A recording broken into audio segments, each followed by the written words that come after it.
Hello, Bulls fans, and welcome into the CHGO Bulls Podcast here on a Friday afternoon for you people in the US. For me, a lovely Saturday morning for me. I got my latte in my hand, speaking Bulls with my good mate William the Goat Gottlieb. Also with us, my great mate Joey Spathers pressing the buttons. William, how are you, sir?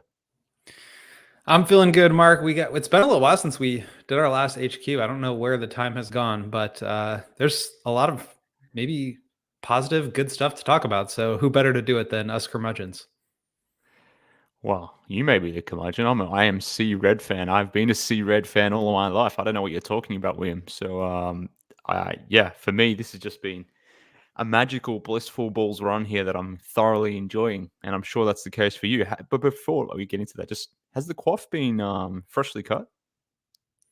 Maybe about a week ago. Okay. Somebody in the Okay. comments, I can't remember who it was telling me I needed a haircut, and they were right. And then I got a haircut, and now here I am. There you go. Just the quaff is chopped. It looks nice. Shout out to Samadhi Yi. Thank you, sir. Much love from California. Hope you're doing well. Everyone from tuning in. Hope you're all doing well. Hopefully you're doing as well as this beautiful Bulls team who over the last couple of weeks, William, have been doing some fun things, continuing on their winning ways, let's say, over the last, really, I would say, since December 1. And if you're not happy with December 1, certainly since January 1, this has been a good functional basketball team for the last 2 to 3 months, potentially even 4 months, depending on how far you want to go back. I'd like to cut the line. There's a clear line of demarcation for me, William, and that line starts when Zach LaVine exited this particular team, at least in that initial stint. And then since then, we've seen a very different team, at least to me. Now, we can argue whether that team's good enough or whatever it may have been, but there's been some better basketball being played over the last couple of weeks, but more generally over the last few months. And that's what we wanted to talk about a little bit about today, as well as this theory. I don't know where you've come up with this one, William. Were we wrong about Arturas Karnisovas? Were we wrong about the continuity plan? Were we wrong about the Bulls not necessarily having a plan in place? I don't know. I don't think we were, but we'll get into that a little bit later on. But before we do, William, maybe you can take everyone through what's been happening over the last 2 or so weeks, but more specifically over this 3-game win streak, which has been some of the wildest nonsense that I've seen in a long time. Well, I was just going to look at the last couple of weeks, but then you mentioned that guy Zach LaVine, who we haven't seen for a little while, and since December 1st. You hit it on the head. The Bulls 25-18 with a plus 0.5 net rating, 18th in offense, 16th in defense. And even better over the last couple of weeks here, 5-2 over the last 2 weeks with also a 0.3 net rating. But over that time, they are 13th in offense, 18th in defense. And over this 3-game road trip, which they have taken care of a couple of really good teams here, obviously Golden State last night, Utah the night before, which maybe not such a great team at this point in time, but they still got the win on the road in the altitude. So that was great. And then Sacramento on Monday. So a nice 3-game stretch to kick off this road trip. They've got one more in Los Angeles before they get back home. And they are cooking. And I think the big storyline here, more than anything else, is the clutch play. They have just been outrageous in those moments. And they're 22-15 with a league-leading 22 wins and a league-leading 37 clutch games played out of 63. That's over half of their games have been played in the clutch. Clutch games obviously defined as games that end within 5 points in the final 5 minutes. And in those moments, plus 22.3 net rating. That's second in the league. They're 10th in offense, third in defense with a 61 true shooting percentage. I don't know if I could really explain to you why the Bulls are able to go Super Saiyan in these moments. But it is turning their season around. And it's actually kind of crazy. Even with this, we can spend more time on this later, but even with the 5-14 start, the Bulls have won 2.7 more games than expected based on their point differential. So they're one of the luckiest teams in the league in terms of turning wins that based on their net rating. So kind of a crazy turnaround this season has just been wild in that way. But I mean, wins are wins, and they're able to grind them out in those moments. And I mean, that's a skill. That's something that they have had to work on. And DeMar DeRozan, I think in particular, being able to be the guy that takes them there. So Some good stuff that we've seen of late, but I wonder, Mark, if you have any inklings as to why, other than just DeMar being a hero, they've been able to be so successful in clutch moments. Well, I think it starts with that fact that DeMar is a hero. I love DeMar DeRozan. I think that's pretty clear. I've made that very clear. But when you have someone who's elite at closing, someone who's shooting damn near over 50% in fourth quarters, or certainly in clutch scenarios, that's a source of good offense. But the reason why, to me, it seemingly is working is there's a clear hierarchy. It's no longer this conversation. Well, maybe in some respects it is with certain fans, but like, it's not a my turn, your turn thing with Zach LaVine versus DeMar DeRozan. I think it was last season where people were angling for Zach to get the last shot in games. It may have even been the season before. I don't even remember anymore. It all bleeds into one thing. Whereas now with Zach being out, like, it's very clear that this is DeMar's team in the fourth quarter. I mean, that was clear beforehand, but there was more consternation about it. Now, there's been some of that same thing this season with fans wanting to see Coby be the closer going forward. I've always pushed back on that, and for good reason. And I think the way it's set up now, like, it's just perfect in the sense that the more I watch Coby White, and this is a take that I wanted to fire off today, William, like, he's growing into the perfect complementary star. I don't think he's ever going to be a lead guy. I don't think, generally speaking, 6'4" guards or 6'5" guards, even in his space, not that his play is that huge, I don't think they can really, be that type of player, generally speaking, unless they're, Anthony Edwards or someone like that.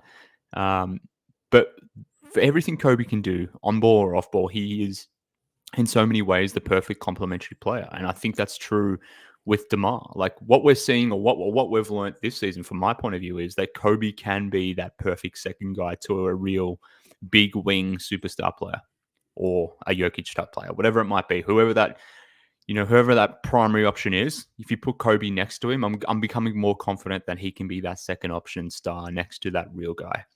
Now, DeMar, obviously, he's aging, year 15, 34 years of age. DeMar isn't going to be what he is now for the foreseeable future. But for what he is in these clutch scenarios, DeMar is acting like one of those primary options. And the reason why it all works to me is because there's a very clear hierarchy now where DeMar is just the lead guy. Coby, on or off ball, is a perfect fit because of what he can do off the bounce now. He's improved dribbling skills, the way he can get downhill. But the fact that he can catch and shoot and move, and he's willing to play in those catch and shoot roles, like, it just makes a lot more sense now. Whereas previously there seemed like there was a battle going on before around who gets those final possessions. I think if we go back to December 22, it might have been, there was a report, I think, in The Athletic at that time, that Zach and DeMar had to have a sit down internally about, late game offense and who was going to get what type of shot and when, those sorts of things. There's none of that now. Like, at least not amongst the team. Among the fan base, sure, but certainly not amongst the team itself. So there's better flow, I guess. I would just maybe sum it up in that way. Yeah, I think you are right about that. Coby is, like, I don't want to call him not a point guard, but he's not like the primary ball handler. He's not the one that's kind of like getting the team into their offense. That's always been DeMar. I think Coby has stepped up and been so good this year because he's able to play off of DeMar and being able to attack closeouts, being able to, make teams pay for sending two to the ball when DeMar has it. So I'm not ready to say that Coby's not going to be able to get to that point later. And I think just having DeMar around to be able to show him how to act in those moments, to show him how to read the game, I think that is really valuable. And I think that, part of it is probably innate, that just DeMar has the closer's mentality gene that some players don't have. Just the way, I think last night where he told everybody to calm down after, that and one foul when the Warriors were on a run, like, his mentality in those moments is, I think, really special. And I do think that can rub off, and he can teach that to some of the younger guys. So I think there's value in having him here just for that purpose, so that maybe down the road they are able to kind of assume that role. Maybe Coby can. But I think also, the defense has really stuck out to me in those moments too. The Bulls are outrageously good in the clutch on defense. I mentioned third, but they're holding opponents shooting to 38% from the field, 25% from three, and 75% from the line. They're not fouling. They are scoring themselves at a very high level. They're obviously getting shots and fouls with just DeMar being able to kind of pick his spots and get to the line at will. So it's just kind of this confluence of things where they're really able to lock in, force turnovers, move the ball up the floor quickly. And then when things slow down, you still have DeMar. And so I think that's like kind of reminds you of the recipe that the Bulls had for success when they were cooking with Lonzo in 2021. They were able to get steals, get stops, run, move the ball, shoot threes. And then when things kind of slowed down and stagnated, you still had DeMar to be able to run the offense and be sort of the steady hand in that way. So I think a lot of it comes back to defense, some of that being a little bit of good luck just in terms of shot making. But on the other end, I think that's a skill to be able to just have high quality offense, high quality looks whenever you can with a guy like DeMar. So I know there's going to be moments where DeMar is missing shots. I think we have to keep in context the fact that this is just a 3-game sample and they're 3 really good wins and they're 3 very convincing wins. But there were times earlier in the season where DeMar wasn't hitting those shots and people were losing their minds and saying, give the ball to Coby in those moments, and they need to be more creative in the offense in those moments. So I think a lot of the reaction really does depend on just like the result. And as I've said a million times, like you have to look at it through the lens of process over result. And so I think the Bulls have a good thing going here in terms of process. Defensively, they're able to really lock in, and then having a secondary guy who can make teams pay, and just watching the way that teams close out to Coby and him now understanding how to read that, whether it's, a one dribble sidestep into a 3 or attacking the lane and making the right pass or finishing at the rim. He's just gotten so much better, but I think a lot of that is available to him because of how commanding DeMar is in those moments. Look, and another thing that I think is really important in this is, and in some respects it's counterintuitive, but the fact that the Bulls are so down in terms of their rotation that Billy only trusts 6.5 guys right now, generally speaking, you kind of know who the final 5 is going to be virtually every single time. And if we know that, then the players know that, and they're able to build on that hierarchy, that chemistry, everything from that perspective. And the players that are available to Billy right now, they all seemingly fit. So, like, even though the Bulls have had a lot of injuries, particularly in the rotation with obviously Zach, Torrey Craig, Patrick Williams, etc., Coby and DeMar and Vuce have been here virtually the whole season. Caruso, for the most part, has been healthy, as has been Io. So those guys are going to be your final 5, and you can rely on them. You have been able to rely on them. And the way those 5 sort of fit together and piece together, and that is going to be the closing 5 every single time right now, unless you're playing, some massive team where Drummond maybe steps in.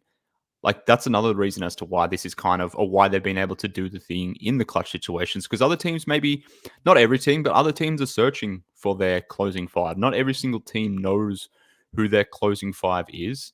And obviously that can be a good or bad thing, depending on the caliber of your roster and the depth of your roster. But for the Bulls, they know who their closing 5 is. Their closing 5 is routinely available. They're not really having to search for it right now. Previously, earlier in the season, they were, but right now it's been settled. So there is some normality or some consistency. And that consistency, William, is breeding competitiveness right now. So it's they're getting it done in the clutch, but more generally, like, again, put the clutch starter stuff aside. Like, the clutch thing is obviously enabling this, but coming back to the larger point, like, this has been a good and reasonable basketball team for a while now. That's something I've been spruiking and mentioning for some time. And again, it's been a couple of weeks since I've been on here, but like one of the things that I've been saying more recently, like, I just respect what the players and coaches are doing. They are trying their best to make the best of this situation. We'll talk about AK a little bit later on the show, but like, wins last night against the Warriors, or the win against the Kings, or the win against the Jazz, whatever it might be, like, those are the games where holistically, if you zoom out, maybe you're not feeling great about the Bulls, but in that moment, in that specific game, when you're watching that W, like, that's when you can appreciate what you're seeing, even if you maybe disagree with the wider holistic picture that the Bulls currently put themselves in, I guess. So I don't know. It's much of a muchness. Depends on what perspective you want to apply on it. But I continuously come back to the point that I just really respect the tenacity and the will that this team has forged this season. And the players and coaches deserve all the credit for that. Let me ask you this. Do you think that the Bulls are overperforming this year based on their talent or underperforming this year based on their talent?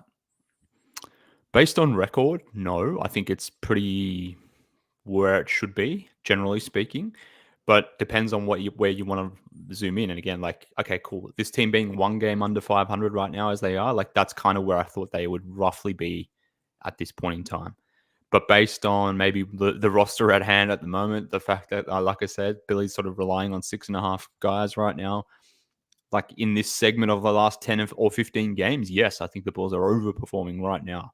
But on the whole, when you have to account for that 5-14 start, when you have to account with the fact that the Bulls are, consistently flirting with 1, 2, 3, 4 games under 500 or whatever it might be, then no, from that perspective, when the season concludes and they're around 500, probably in the play-in, may or may not make the playoffs through the play-in, like that, on that level, it'll be very expected and to the script. But maybe when you zoom in on specific segments of the season, then you could say, yes, they've overachieved. But then you can obviously do the same with the first 19 games where they most certainly underachieved. Yeah, I think it's an interesting question. I'm not really sure where I fall, but I do think, that point you bring up about like segmenting things versus looking at the whole season is pretty important. But to me, with all the injuries and just putting aside those first 19 games, like they're absolutely overperforming. And I know you don't like remove those 19 games as the whole picture, but like if they would have started closer to 500 during those games and stayed at the same record over the whole season, yeah, I think they'd probably be performing to where we expected. But right now, I mean, with the injuries, with the way that they're executing things, it just feels like they are really playing at about the highest level that you could possibly expect out of this group. And I think that's a testament to the coaching and the way that Billy has been able to bring the most out of a group, get them to defend at a high level, and get them to execute and win in close games. Like that is really impressive stuff. And I totally agree. Like I think you have to give the players and coaches a lot of credit. And we'll talk more about the plan and AK here in a bit. But to me, like they are holding this thing together. And I think they've really impressed me of late. Yes, that is certainly true. Another entity that is continually impressing us, William, is our friends at Empire Today. Can you please tell everyone about them? I would love to tell everybody about Empire Today because if you want to shop at home with the convenience from being at your own computer, your own phone, with the products that you are looking for with quick and professional installation and a low price guarantee, look no further than Empire Today because that is the best place to get new flooring. Of course, Empire Today is going to have copycats. They have the best quality, but those products cannot be beaten on service and speed and quality. So competitors are going to advertise lower quality products that Empire simply would not carry. Empire won't promise the lowest prices because anybody who's promising those kind of prices are not putting that quality of floor into their own homes. But what Empire does is keep things simple with a curated product selection. Empire's philosophy is to help you find what you need and not overwhelm you with thousands of choices and substitutes. What they leave out of their selection is just as important as what they put in. Empire's product team exhaustively combs through thousands of products and samples each year to find the perfect styles. And they have the great product, the virtual floor designer that can help you see how those floors might look in your place. It's really easy. You just take a picture and you can instantly see how they will look in your room. Shopping for floors at a big box store can be frustrating. You might talk to somebody today who was working in plumbing yesterday, but flooring is all Empire does. They live and breathe flooring, so you can be confident you're getting honest and upfront advice. They service their own warranties, so if there is an issue, be sure to call Empire. They service all their warranties themselves, so you won't have to track down a manufacturer's phone number. So schedule a free in-home estimate today. All listeners for CHGO can receive a $350 off discount when they use promo code CHGO. Restrictions apply. See empiretoday.com/CHGO for details for $350 off. There you go. And I want to tell everyone about Prize Picks, which is the largest daily fantasy sports platform in North America. They are the easiest and most exciting way to play DFS. It's just to get you against the numbers, friends. Instead of battling thousands of other players, including pros and sharks, you pick more than or less than 2 to 6 players. in terms of player start projections and watch the winnings roll in, friends. Now, the football season, I know we're all big NFL heads over here, but that even though that's over, the action on the basketball court is just heating up, friends. Whether you're into the NCAA stuff, obviously NBA playoffs about a month away. The playing game is pretty much a month away. Whatever it might be, get your excitement in via Prize Picks. Like I said, America's #1 fantasy sports app where you can turn your hoops knowledge into serious cash. Conference tournaments are here, which means the biggest moments in college basketball are getting closer. Be part of the action, William, on Prize Picks for both men's and women's college basketball, where you can win and double up, hell, even 100 up your money on Prize Picks with as little as 4 correct picks. That's all you need to do. So, friends, here's the call to action as written here on the rundown. If you go to prizepicks.com and use /CHGO, you can get $100 when you in terms of first deposit match up front like that. That's all you need to do. That's it. Prizepicks.com /CHGO. Use promo code CHGO. Pick more, pick less. It's that easy, William. All right. Can we talk about if this is a turnaround? Is it a turnaround? That is the lingering question that I have on my mind. It is also the question that is clearly written here on the rundown that I will read to you, William, but also read out to our fellow listeners. Is this a turnaround? Is what we're seeing real, sustainable stuff? Does it mean anything? Does it mean anything in terms of where the Bulls are going to finish in the standings, or does it mean nothing? What do you think? Yeah, I think it's an interesting question. I think Fish asked earlier in the comments about where the Bulls could rise up to in the standings. And I think they're pretty much locked into 9, but only 3.5 games behind the Pacers, who they still have 1 game against. It's at Indiana on March 13th. So that is going to be a huge game. I think the Pacers would still have the tiebreaker based on division record. But that will obviously be a really important game. But right now, according to playoffstatus.com, the Bulls have a 39% chance to make the playoffs. They're most likely to be the 9th seed, 64%, but they do have a 6% chance to move up to 8. And they even give them a 2% chance to finish 7th. Basketball Reference, same kind of deal. They have a 77% chance at 9, 7.7% chance at 8. And ESPN's BPI now has them projected to win 40 and 42, basically going 9 and 10 the rest of the way. And I feel like they could beat that. I mean, they have one of the easiest schedules remaining, 6th easiest in the entire league now that they've really done some good work on this road trip. And I don't know, I feel like if they continue to play at this rate, these games are going to continue to be close, right? I think that's one thing that we can probably bank on at this point. They're going to be competitive. And when they are competitive and when they're in these clutch moments, like as we talked about, they have a really good chance to win because of the way that DeMar has played. So barring any other major injuries or anything crazy going down, like I do think they're in a good position here to be able to kind of hit their stride going into the play-in tournament. I still think they're going to be a play-in team. I think they're probably going to end up 9th. But I mean, some of these other teams are starting to tailspin a little bit. The Sixers without Embiid are sliding. The Pacers have not been as good of late.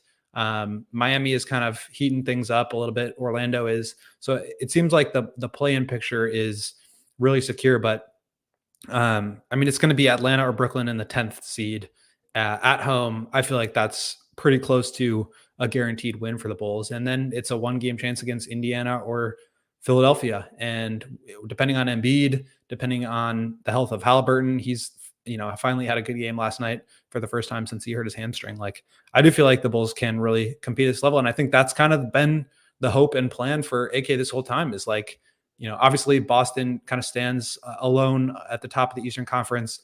Milwaukee is really hitting their stride and starting to defend better and just play at a much higher level. So I think those two teams, like aside from them, I feel like the Bulls kind of internally believe that they can compete with any of these teams. And in a 1-game situation, if you get into a clutch game, like who are you taking over DeMar DeRozan at this point? Maybe Michael Jordan, maybe God, and that's about it. But I guess like coming back to the segments piece, like this last 3 games has in some respects changed their season. Like had these 3 games gone otherwise, had this been a 1-2 trip or an 0-3 trip, something like that, then the likes of the Hawks and the Nets, even though those 2 teams are dumpster fires right now, like you're closer to 10 and 11 than you are otherwise right now. So like what the Bulls have been able to do by rattling off this 3-0 road trip currently is sort of separate themselves from that 10 and 11 group. We kind of always felt that they were locked into ninth, but now it really feels like they're locked into ninth at a bare minimum. But to your point before, like the fact that they've won these 3 games here that maybe some of us were projecting them to be losses, it sort of sets the course for the rest of the season, whereby if you go 500 over the last 19 games, even though that's technically not possible, but like 500-ish level, like you can end the season at a 500 rate. Ending the season at a 500 rate probably still keeps you at ninth, but if Philadelphia has a slide or if the Pacers have a slide, maybe you can get up to 8th at best. But this is, again, coming back to the segments piece, like this is where that 5-14 start really hurts you, because in a way, that's why you are locked into ninth, because even though you've been playing really good basketball for the last 40-ish games, that 5-14 start is impacting you now, where you don't have that ability to sort of take advantage of the Sixers falling back because of the Embiid injury, or the Pacers not really clicking post the Siakam trade, or whatever it may be. You're sort of locked into this ninth, and you don't really have a lot of bandwidth to get up to 6, potentially even 7th, potentially up to 6. So it does feel like they're locked into ninth. They're going to have to do it the hard way through the play-in. They're definitely going to be a play-in team, again, barring an unforeseen circumstance. In terms of their ability to get into the playoffs, like who the hell knows? But that'll just be, it's a one-and-done playing game. Anything can happen in those situations or scenarios. So it's possible. But what is the point that I want to ram home is that the fact that they've won these 3 games now, like it really I won't say it's changed the course of their season, because it's kind of a ridiculous statement to make over a 3-game sample. But it has sort of given them an opportunity to really change, or at least given them an opportunity really to get back to that 500 rate, which I previously did not think they were going to get to. Like before this 3-game sample, based on my shitty projection system, I had them winning about 36 games this season.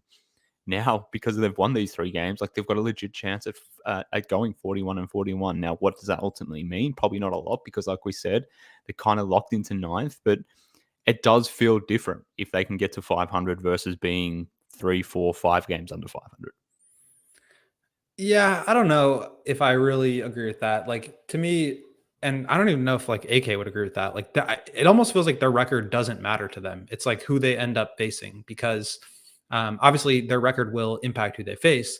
But again, I think they feel like internally they can beat any of these teams in a 7-game series or in a 1-game single elimination play-in.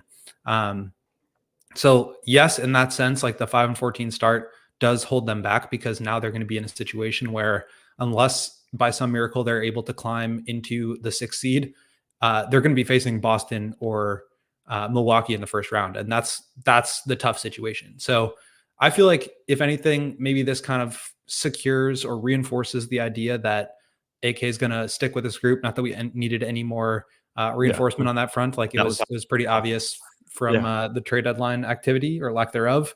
But I think now it's just more about like, can you keep riding this wave and keep putting yourself in a better position to where like you can make the next move. And we'll talk more about like how Zach and Lonzo and some of these other things factor into that. But like, I don't know. I think based on the way that they're playing, I don't really feel like things are all that much different. Like they're getting a lot of luck. They're still allowing a ton of threes. They're allowing a ton of shots at the rim, and they're getting a little bit lucky with the way that teams are shooting against them. Like I mentioned before, they are actually 5th in the league in win differential, meaning they've won almost 3 more games than expected.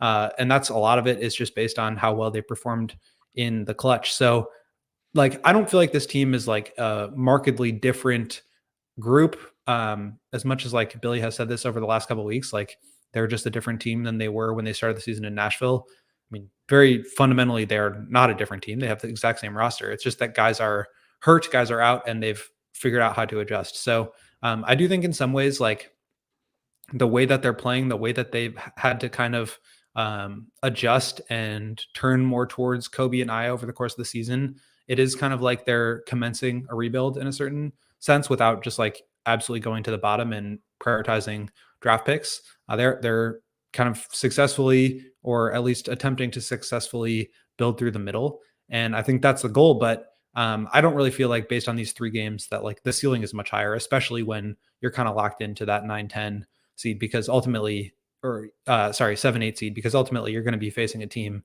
that just has a much higher upside. So if you wipe away the 5-14 start and now you're talking about a 6th seed or a 5th seed and you have a chance to actually get to the second round, then maybe that's different. And maybe that's who the Bulls believe they can be next year. But so far, and the way that they've played, I think they're closer to that. But like, to me, it's still holding them back so much by ending up kind of in that 7-8 spot where they have to play the Bucks or the Celtics.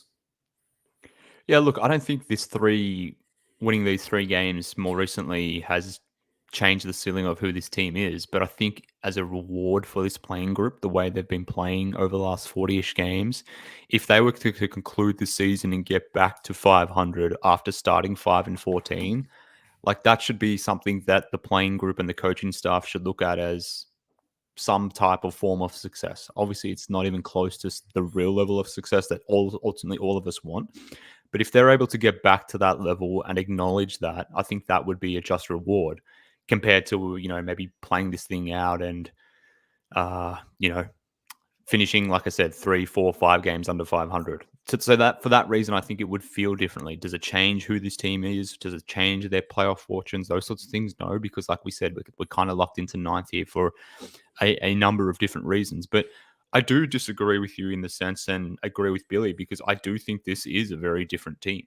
And even though the roster hasn't necessarily changed, the dynamics and context of it certainly have. And for the Bulls to get back to 500 or to finish 500 with Coby White and Io starting in the backcourt with, like I said, Billy only trusting 6.5 players, that to me, that would be significant. That would be something that I don't think anyone could have predicted or anyone could have hoped for. Like, again, zooming out and applying some sort of level of perspective, in 10 years' time, if we look back on this season, or if you go to Basketball Reference and you look back on the 23-24 season and see the Bulls finished 41-41 with a team that was led by DeMar, DeRozan, Zach LaVine, and Nikola Vucevic, like that would feel right, generally speaking. But if you zoom in and again segment things and sort of analyze it to the point where actually it's been really Coby White, DeMar, Io, Caruso, and maybe then Vooch sort of leading this group, leading this revival of a season, then to me it does feel different, and it has been contextually different, even if the result maybe feels similar to last season, if that makes sense. Yeah, that's kind of what I'm saying too. I think like ultimately, getting back to 500 is great insofar as it took them performing above 500 to get to where they are now, right? Because of where they started. But I just mean in terms of where they're going to end up this year, like it's still going to be likely Boston, Milwaukee, and maybe they get a couple of games and push them. But I think this general sentiment that like that's their ceiling, I don't really feel like that's changed. And maybe it's kind of redirected them into a ceiling that might be a little bit different a year or two from now based on the way that Coby's developed. I think that's probably true. But just as far as, the way that the team is constructed this year and the way that it seems things are trending over the next couple of years, I don't really feel like there's been any meaningful change in the way that I view this team's ceiling. And yeah, I think it would be kind of insane to feel that way after just 3 games. But maybe they parlay this 3 games into a stretch that, they're playing like this over the last 25 games. And that maybe does feel a bit different. So I think it's just important to keep the context in mind. And again, we can go back and like segment off the 14-9 finish last year, or the 5-14 start to this year, or the 14-9 that they went after that 5-14 start. Like you can always kind of play around with the settings and the calendar, but at the end of the day, I think we're seeing some growth, and that's positive. But it really will just sort of depend on, in terms of outcome, like where they end up this year and what that means for the future building. Because I think that's really where the questions start to arise is like, well, maybe AK or you or I or whoever feels like this group has, fundamentally changed who they are, and whether the record is reflecting of that at the end of the season, who knows? But like, what does that mean for how you then continue to construct things moving forward? I think that's the more interesting question. Yeah, definitely. Like, I mean, I guess what I'm trying to say is like, ultimately they're going to end up in the same spot where maybe we thought they were going to end up at the start of the season. I think the route that they've taken to get there is completely different, and one that I didn't expect. And based on the way how things have shaken out, I think they deserve a lot of credit for getting back to that spot. Not that that spot is an envious place to be or something to be, happy and beating our chest about. And is that spot certainly shouldn't change or alter the course going forward. Like, this is still a team that needs dramatic change going forward, if for no other reason that a lot of the roster that is helping sort of bridge this gap is aging in that respect. So it fundamentally shouldn't change things holistically. Or at least, maybe it won't for Arturas Karnisovas, which we'll touch on in a second. But like for us more generally, I think we, should be tipping our hat at least. And I think we are here on the show nonetheless. But I guess like my point being, even if we end up in the same spot, it does feel a little different to me. But nonetheless, I want to tell everyone about Foco before we start closing out this show and maybe talking about Arturas Karnisovas.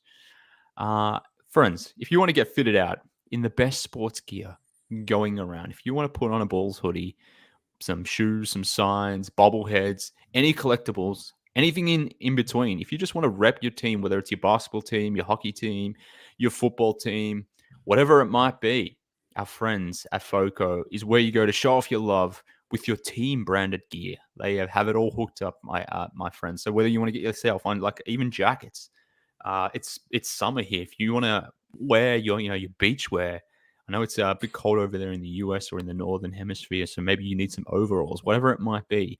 Put on that hoodie, put on those overalls. You can be repping your team with all that beautiful gear from our friends at Foco. So if you want to check it out, friends, check out foco.com or click the link in the description of this podcast episode. And when you do, you will get 10% off all non-presale items when you use CHGO10 at the checkout, friends. It's that simple. CHGO10 non-presale items at foco.com. Hit the website or click the link in the description of this episode. William, that's my ad read. How about you tell everyone about us, CHGO? I was just going to say, once you collect all your Chicago sports team shirts and jerseys and all that stuff, you should check out the CHGO locker to go see our newest collection that dropped. We got some awesome t-shirts that dropped, sweatshirts, Second City CHGO logos. There's a pizza box logo, Joey. If you have some pictures of them to show our friends on YouTube as we're going here, that would be great. But just a really cool new collection, and you can get one shirt for free if you sign up to be a CHGO Diehard.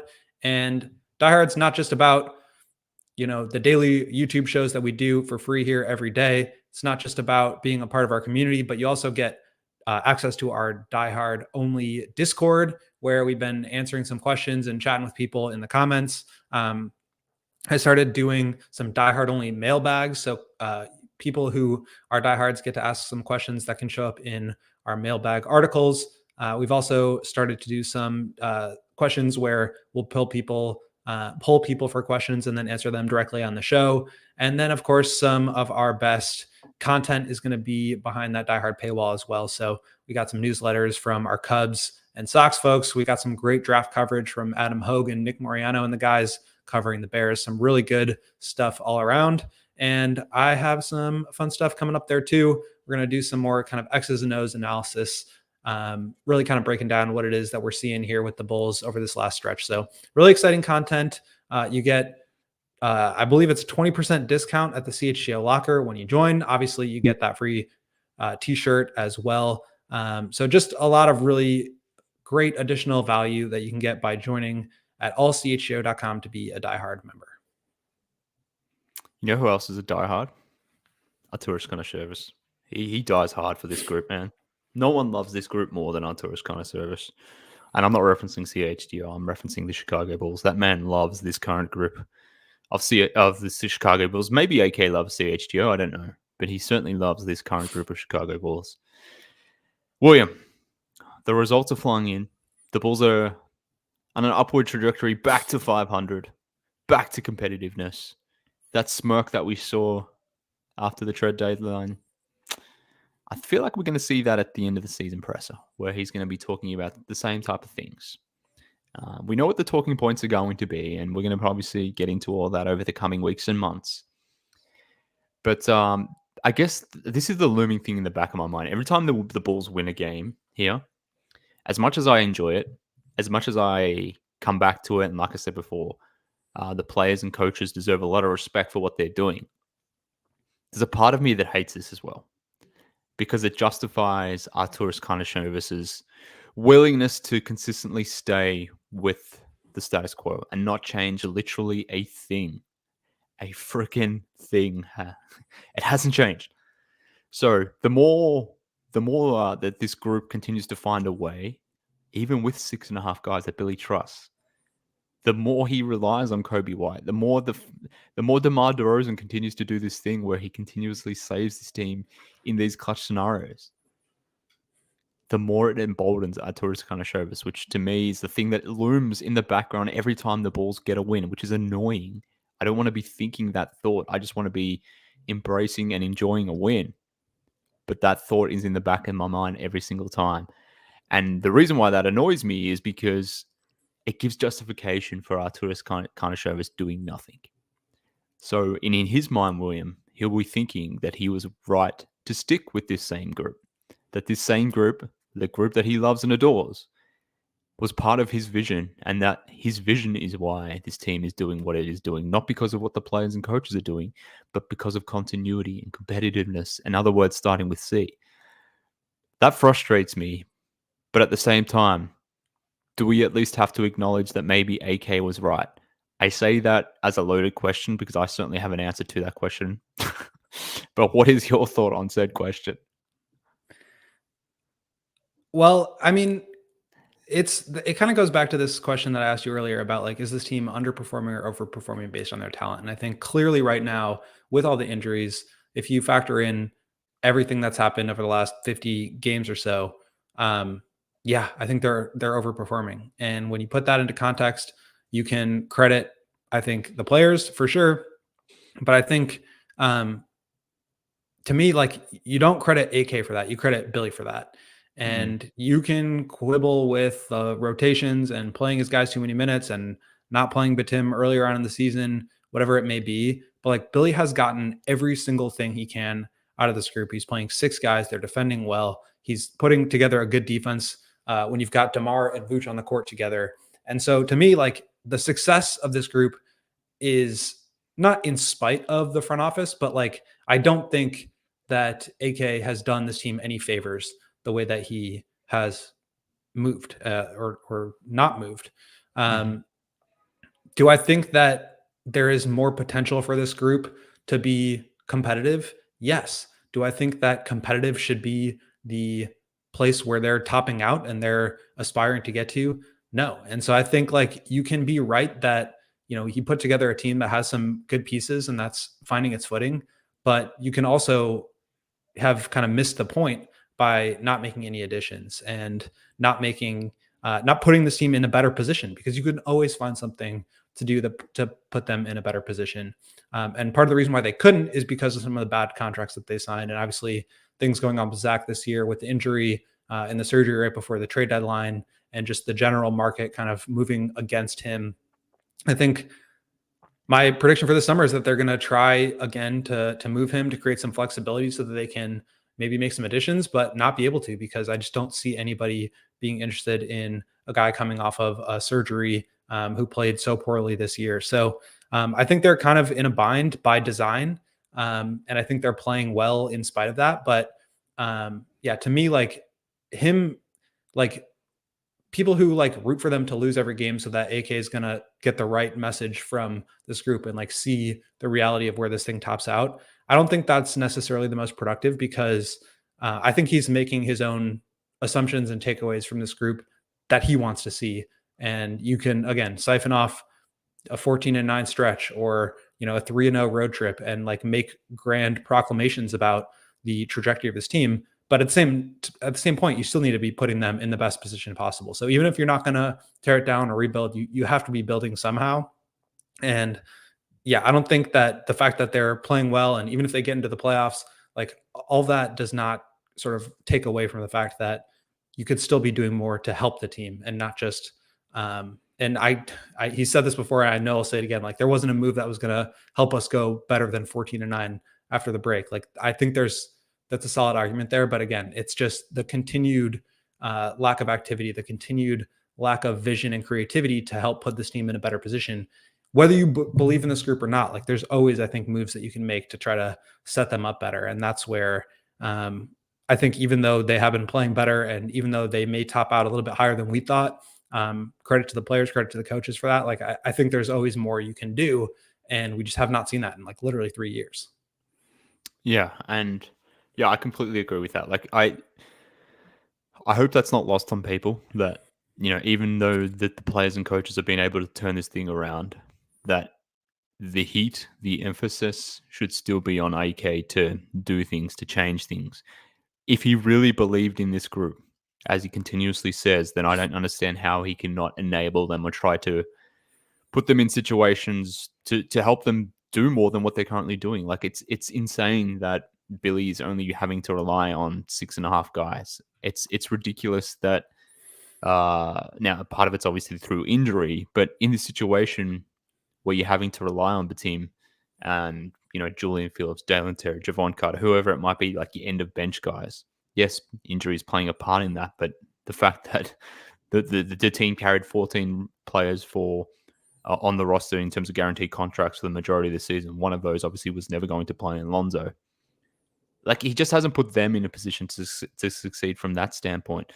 And I guess another thing, like I heard it last night on post game here as well, but I had it in my mentions as well. Like a team led by DeMar DeRozan can only get you to 9th. And I always hear that and I push back on against that because DeMar DeRozan isn't the reason this team can't get past that 8th or 9th or that play-in barrier. It's not because of DeMar DeRozan or Coby White or whomever it may be. It's not on the players. It's not on the coaches. It's on the executives of this team who continuously don't change anything whilst everyone around them continuously does change things. And if you're remaining stagnant, you're going backward in the NBA. So it's not because of the players' inability to do one thing or another. It's because their lead executive is consistently not arming this team with the personnel to do things like that. And then we're constantly having to rely on small little things. Like last season, it was the Patrick Beverley infusion. And, in addition to a few other things, like Zach going off and playing at a unsustainable level that enabled the Bulls to have that 14-9 run. It wasn't because of the roster itself or adding pieces to the roster. Right now, in spite of Billy playing 6 or 7 guys heavy minutes, like this team is finding a way to get back to that level of competitiveness. But it's not due to anything that AK is doing. So like that's where my frustration continues to lie. And I'm certainly not hoping for or praying for losses just so the message could be rammed home in Arturas Karnisovas' face. Because I think even if these were losses, competitive losses, that he could still find an angle that he would be comfortable with.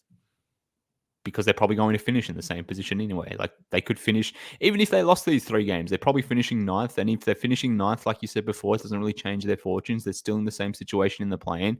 And hell, maybe they get out of the play-in still with, even if they lost these last 3 games. And to me, like that's there has been progress in the sense that like Coby has gotten better. I think they have sort of redirected, whether it was intentionally or not, like towards Coby and Io. And I think that has kind of helped set things on a better course. But to me, like getting back to the playoffs and losing in 5 games is back to square one. It's not like improvement.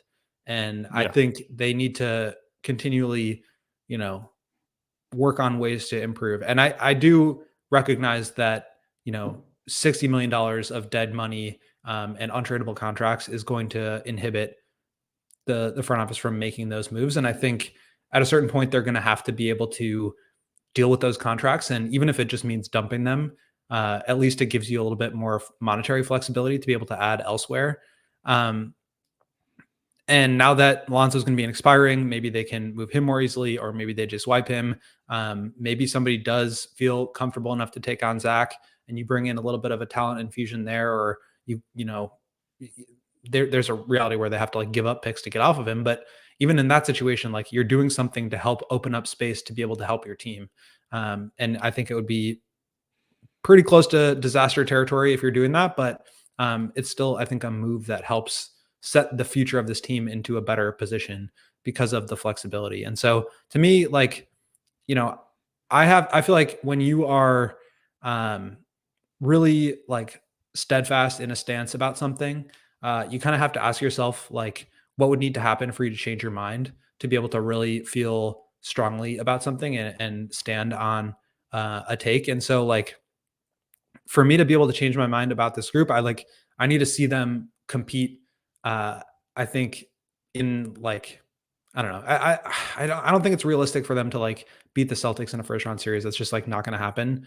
But I do think I need to see them kind of achieve a little bit higher than, you know, the first round of the playoffs. And I said that at the beginning of the year, and I still feel that way, even though it's happened a different way. Like for me to feel comfortable, feeling like they're on a good path, like I need to see the ceiling of this team move.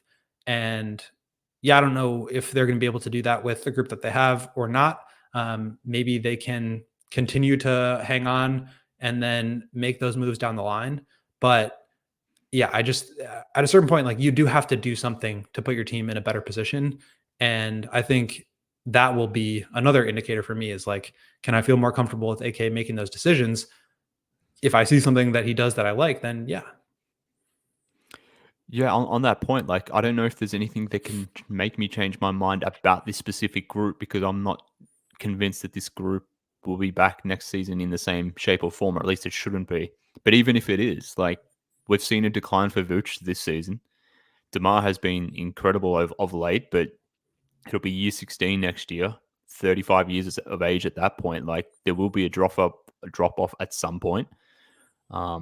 So I don't think my mind has changed necessarily about the group at a whole, holistically, even though they've been playing some great basketball. I have changed my mind on certain players like Coby White. Like I said before, I definitely didn't enter this season thinking this guy could be a perfect complementary, star or two-way level guy to a real guy. I didn't have that in mind. I certainly didn't think Coby White and Dosunmu coming into this season could be the foundational backcourt for this team for the next 7 to 10 years.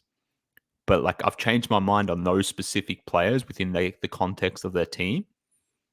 But of the wider group, like I don't necessarily think this is anything different from what we've seen previously, in the sense that it is a 500-ish level team.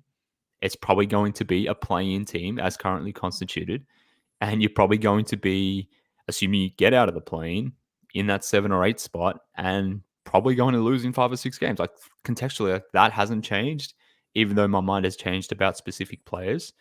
But changing my mind about this group, William, I don't think there's anything that's feasible to change my mind on this thing, because like I said, the profile of this team, there's just not a lot of players in that sort of 25 to 29 range on this team. It's either the young guys like Coby or Io, or it's the older guys, DeMar, Vooch, and I'm even grouping Caruso in that sense as well, because Caruso, he's 30 years of age, but with his body, he may as well be a 33 or 34-year-old from that standpoint. And his contract situation.